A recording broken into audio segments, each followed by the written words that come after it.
Who's your emergency contact? Who should we notify in the case of death? Welcome to the USP, where I spent the last 2+ decades of my life. I'm back in the box. I think I was out for like 3 weeks. I just spent 6 months in the SHU. I come out in October. My cellie gets caught with a knife, and now we're back in the box. Usually, like I was saying in the last episode, if you got a cellie, you got 2 people in a cell, and they come in and find some contraband, whether it be a knife or drugs or whatever. If one of the cellie takes the beef, admits to it, they'll just take him to the SHU and leave the other guy out, so they don't lose the cell. And then if they don't do that, then you both go to the SHU, and when you go to the DHO, whoever's going to take the beef is going to go in first to the hearing and cop out to whatever it is that they got us in the SHU for. And then the next guy comes in. He doesn't have to say anything because the first guy already took the hit. So they're telling me, oh yeah. I say, hey man, I thought you guys only take if somebody admits to it, they only take the guy that cops to it and leave the other guy out. Like, yeah, but we don't have no lieutenant here. So we'll get back with you tomorrow. This is like a Thursday or a Wednesday. When I first went into the system, visiting was like 5 days a week. But by this time, the visit was only reserved to on Saturday and Sunday. So that, because I spent in the SHU for 6 months.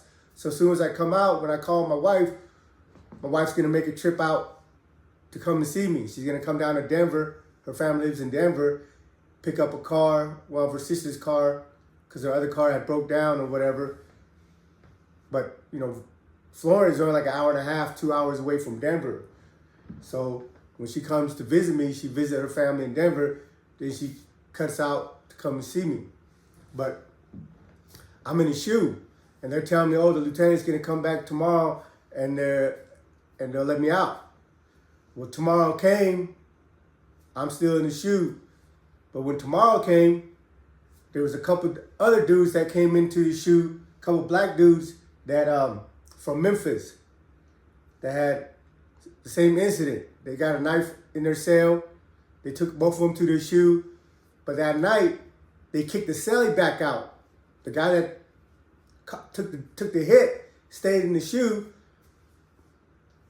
but his cellie went out, So the weekend comes, I miss my visit. I'm still in the SHU. Come Monday, we go out to rec. And when we go out to rec, I run into that dude from Memphis. And he's telling me, he's in here for a knife shot. They kicked the cellie back out the other day. They had locked both of them up. But when he copped to it, they let his cellie out. I'm like, damn, me and my cellie, we're in the same situation. I'm still here, So that week when the SIS and all them people come and do their rounds, my cellie goes to the bar, up to the bar, because we're out the rec cage, and he tells them, hey, the situation, there's a knife found in our cell. I took the hit, but we're still locked up. They say they were gonna kick my cellie out, and they haven't. And the SIS is like, all right, we'll look into it. They leave. Well, a week comes by and I'm still back there, right? But this whole time, throughout the course of the week, there's people that's coming off the yard with the same situation. They found a knife in the cell. They had a cellie. They both get brought back to the SHU. One of them admits to it, and the other one gets kicked out. So I'm sitting down there, and when they come, they're coming on my range. So within a 2-week span, I see like 4 or 5 sets of cellie come in with the same situation and get kicked out. But I'm not the type of person to bang on the door. I mean, they already know my situation, so I'm not tripping. Fuck them. When they let me out, they let me out. But while I'm there in the SHU, I mentioned black homie Chill from Memphis. He's from Memphis Mob. I don't know if how long he's been locked up, but I first met him in 2001 in Lompoc. We both worked the kitchen together. He used to be real close with a couple of my homies, Johnny from, I don't want to say the wrong island, but he's from Hawaii, And my homie Muhammad Witt, He's half black, half Hawaiian. Johnny and Muhammad's are brothers. I think half brothers. But they worked in the kitchen and they got real cool. So that's how I got to know Chill. So when I got to Florence, the first week I was on the yard, I ran into Chill. Then I ended up in the shoe and Chill up in the shoe. But when I came back to the shoe, Chill was still there. So we're out in the red cage and we finally got a chance to chop it up. You know, we're out there for an hour, catching up on the news. You know, just relating to all the different prisons we've been to, where we ran into who. You know, it's like, hey, you remember so-and-so? Oh, I ran into him in Cayman, or I ran over to him in Beaumont. You know, and then he's like, man, I was just in Cayman a few years back, and they had a guy killed the CEO over there. So he's relaying this story that I'm about to relate to you right now. I think they were in Canaan. That's Canaan. So however you pronounce that. Canaan. USP. I think it was around 2013 or 2014. You know, at this time I'm in Atwater. But when I got to Florence, you know, me catching up with Chill was just mentioning some of the people where he's been, what he's seen. And this was one of the things that he's seen. He told me they had this Mexican dude from Arizona, but he had the black hand marked on him, but he's from Arizona. So the California black hand down there in Arizona approached him and told him, hey, he had to cover it up because he wasn't sanctioned to receive that mark.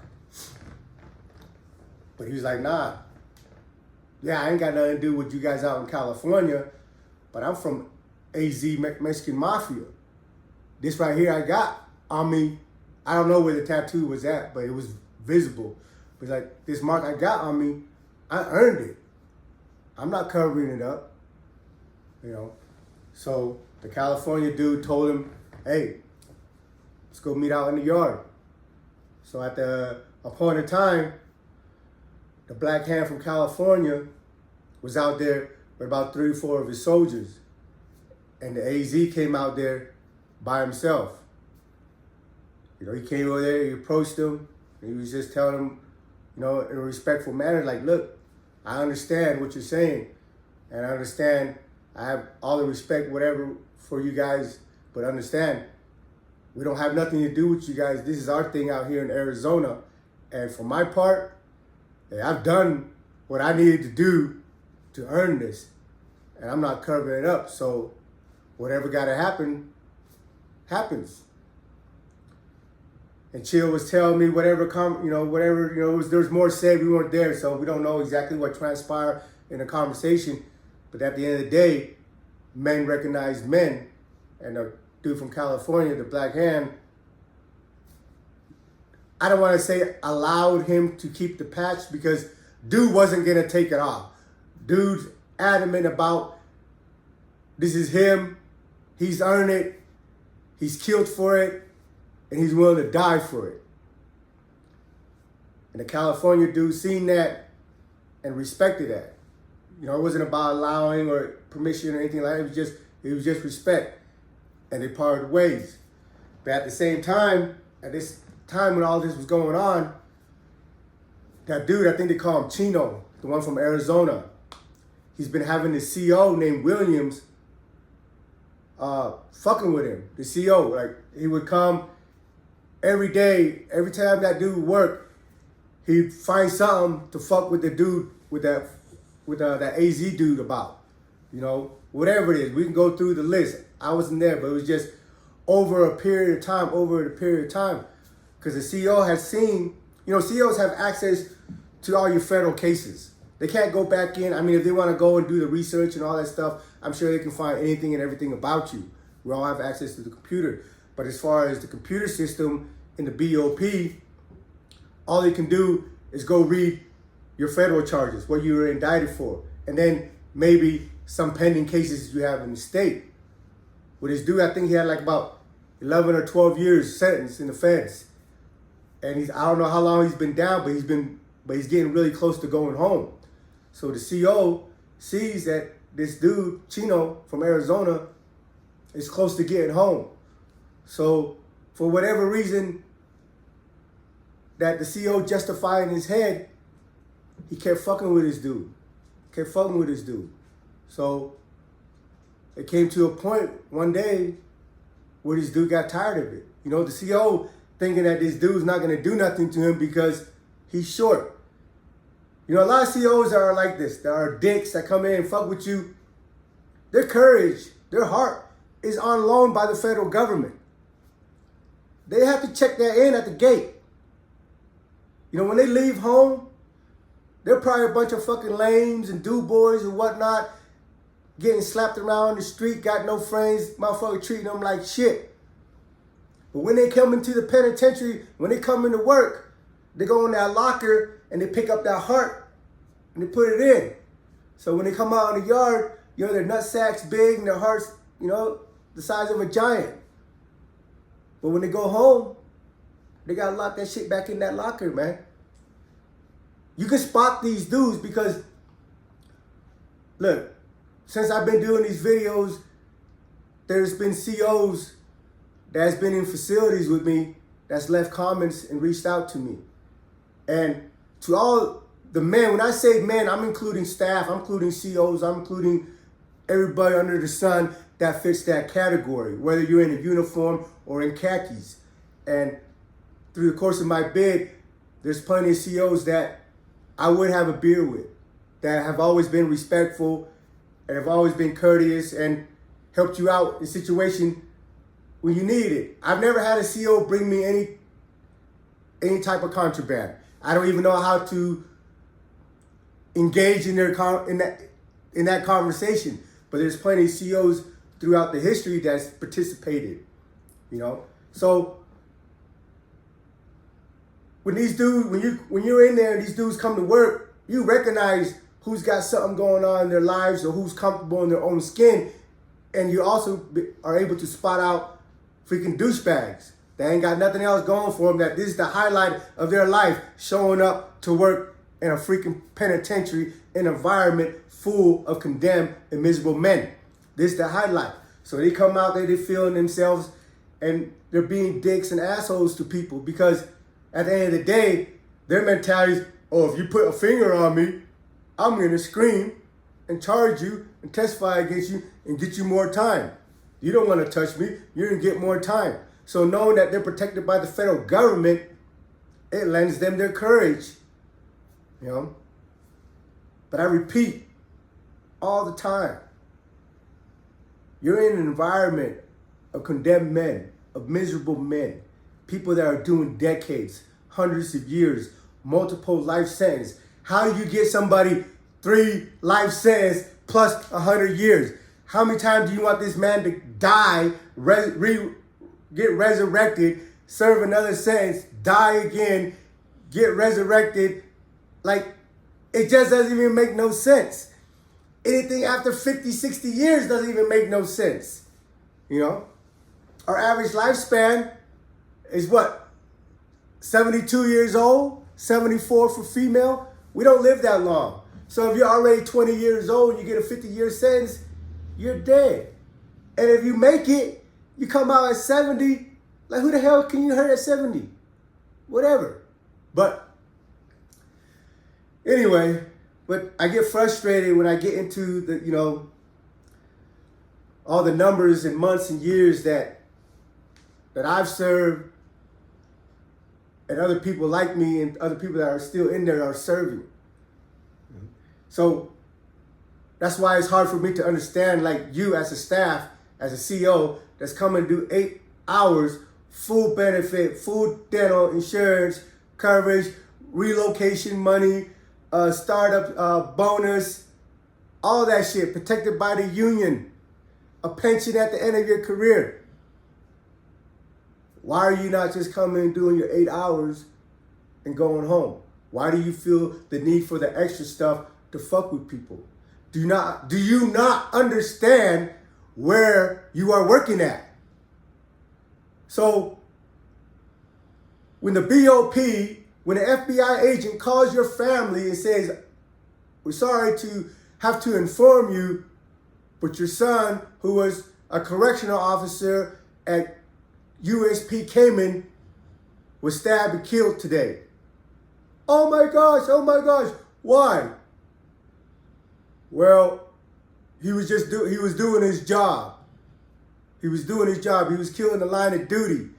But then when you get into the nitty gritty, all the details of what actually transpired, somebody came back from the kitchen, brought some food back, got an apple or a banana or some freaking bread on their table. You went and shook down their cell and took their banana and their apple and their bread. And dude got mad, came, stabbed you up and killed you. Yeah, you were just doing your duty, but understand the environment that you're working in. What harm can that apple or that banana or that bread do to anyone? You rather take that, throw it in the dumpster, because you can't put it back in the kitchen. Once the food leaves the kitchen, it can never be put back. I don't give a fuck if it's a milk in a milk carton that hasn't been opened. Once it comes out of the kitchen, they can't put it back. So the only place it can go is the dumpster. They're not feeding the poor. They're not sending it down the street to the farms. It's going in the dumpster. So when the CO sees these stuff, yeah, you're not supposed to have them. We understand that. So when the CO sees stuff in your cell and it's food, can't do nothing, can't hurt nobody, but make some food out of it, it's harmless. But some will take it and go throw it in the trash because they rather throw it in the garbage than allow you to eat it. So this dude, Williams, in Canaan, kept fucking with this dude, Chino. Chino got tired of it. One day, I don't know how everything transpired, but Chino went to work. Went and grabbed his knife, stabbed the CO up. And was stabbing him up, until the CO wasn't moving anymore.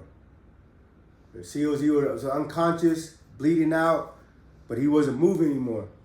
And Chino had a bunch of blood on him from the incident, so he jumped in the shower. So while he's in the shower washing up all the blood, the people in a unit was yelling for him, hey Chino, hey, he's moving. Talking about the CO is still moving. He's moving.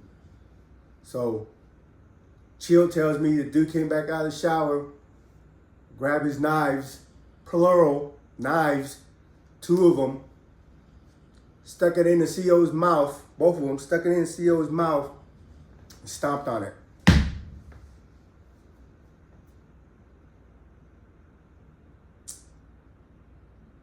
You know, I don't get happy or excited that anybody lost their lives. Because everybody has brothers, sisters, parents that care about them. Even though we don't give a fuck about them, they got family that care about them. I don't care about one way or the other. It doesn't make me sad or happy that this CO's lost his life. It's just disappointing that he was willing to put his life on the line for some bullshit because he thought he was protected by the federal government. Yeah, the federal government is going to go and charge this dude Chino for murdering a prison guard. But that ain't going to bring Chino back. His family's going to be sitting around the table every holiday, every Christmas, every Thanksgiving, every birthdays. And there's going to be a chair missing right there. But you know, on his plaque, it's going to say he died in the line of duty. But in reality, he forfeited his life on some dumb shit that he was doing, antagonizing a condemned man. Because he thought this man was short timing and wasn't going to do anything. But he didn't even know this dude is going to get transferred. Once he leaves the federal system, he's going back to his state of Arizona to serve a life sentence for a killing back in the 90s. So, or early 2000. But regardless, if the guy still had a life sentence or not. Because there's people that's done crazy shit the day before they went home. So time doesn't matter. It's about respect. And it doesn't matter who you are. whether you're an inmate, a guard, a volunteer, if you don't respect the environment, not even necessarily the people, but the environment, and acknowledge where you are at, whether you're doing time or working inside those United States penitentiary, if you don't recognize that it is the United States penitentiary, things ain't gonna work out for you. Welcome to the USP.